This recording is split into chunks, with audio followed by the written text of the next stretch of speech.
All right, welcome back to weekly classes. This is quarter four, weeks 3 and 4. This is a free project, 2 weeks. And the idea here is you're going to make something from scratch in 2 weeks. So it's going to be quick. All right. Now, as you work this week, you're going to be working to make any sort of object. It can be a static or skeletal mesh. And you're going to have to go through the process to make the entire object. So model it. Then you're going to have to UV it. Then you're going to have to create a diffuse map. And then after that, you're going to have to create collision for it. If it's going to be a static mesh, if it's a skeletal mesh, you can actually create your skeleton. So let's go ahead and go through what last year's students did so that you can get an idea of what you can get done in 2 weeks. All right, we're going to start out with the top 10. So number 10 was Miss Rodriguez with her Batarang. You can see she did a really good job keeping the poly count low. So she didn't use a whole lot of vertices and not a whole lot of triangles here. And it looks really nice. The UV isn't exactly complicated like it probably should be, but it's not bad. It's not bad. It gets the idea across, and you can see she used more detail to get the bat symbol looking good, and there's no obvious seam there, so that's pretty good. Number 9, Mr. Davidson is Yoshi. A lot going on here. Some weird shading, but that's mostly because we've got problems with some of our triangulation, and the UV is leaving quite a bit to be desired, because if you were to put some sort of scale texture on Yoshi here, it would look pretty rough. He's got a bunch of overlapping stuff. So UV, not fantastic. Notice he spent a lot of UV space on the eyes so he could make the pupil look really good. But other than that, the checker map on here looks really rough, but there was a lot of detail that went into making all the fingers, his little fat digits, and his thumbs. All that turned out really nice. So that's good. Number 8, Mr. DeJesus did his Rebel Blockade Runner. You can see he did the collision right here. So it's simple collision for something this kind of large. So you've got that. And once again, looks like a lot of planar mapping. Not a lot of stitching need to be done. So UV could use some work, but still good work. This is Bagherzade's Crambit. This babe, you should probably pay special attention to how he made sure that the blade was sharp through here by using those triangles. So that turned out really nice.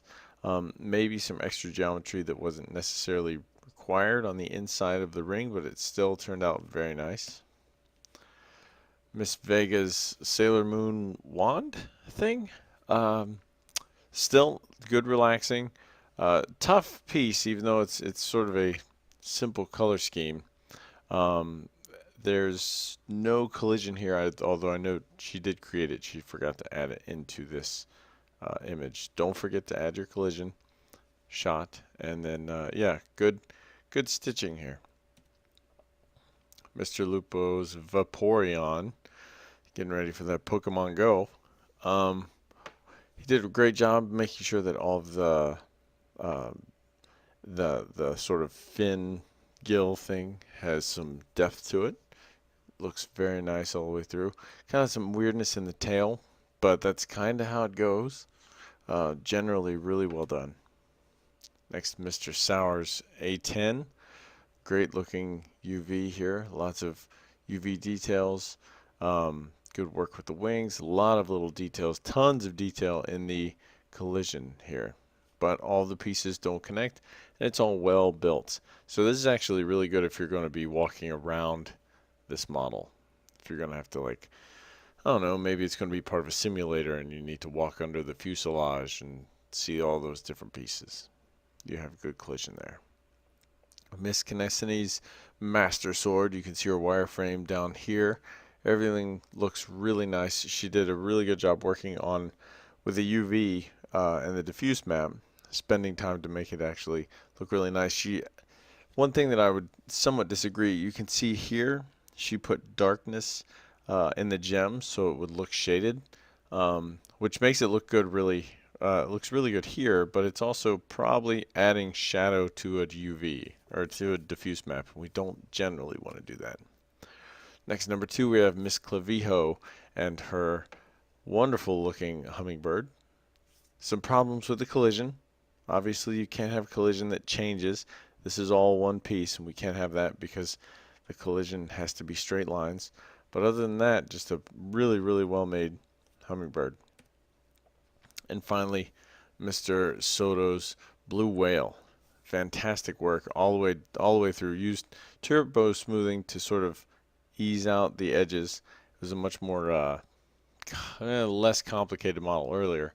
But it really turned out very, very nice. And once again, this isn't really a complicated UV, but the way it's built works very well. And when it comes to like the diffuse map itself, it doesn't need, you're not required to put like all of the detail into the diffuse map. That's not really your job. So if you just have like a dot for an eye and general coloring like this, then that's great. We're not looking for fantastic Photoshop skills here. Just basic coloring is all you're looking for. Like Miss Clavijo's rainbow wings. They look fantastic, but not really required. So don't worry if you're like, I don't know how to do a gradient. Well, that's fine. You don't need to. Just get your basic coloring down. So that's it. That's your free 5 project. You'll have 2 weeks to work on that. You'll need to create it from scratch. Obviously, you'll want to probably use some good concept art. You'll want to go in and make sure you're ready to go building the model. Keep it relatively inexpensive on the poly front. Do the UV, do the diffuse map, do either collision or a skeletal mesh. Mr. Soto could have gone with a skeletal mesh here, but instead he decided to use a static mesh so that he could use collision boxes. So that's up to him. In this particular case, it would work fine. So this is more of a statue instead of something that will actually flop around on the beach. So once you've got all those pieces together, put them in your image like we've talked about and send them out. So that's it. If you have any questions, make sure you drop them in the comments or see me in class. And thank you so much for watching. We'll see you next time.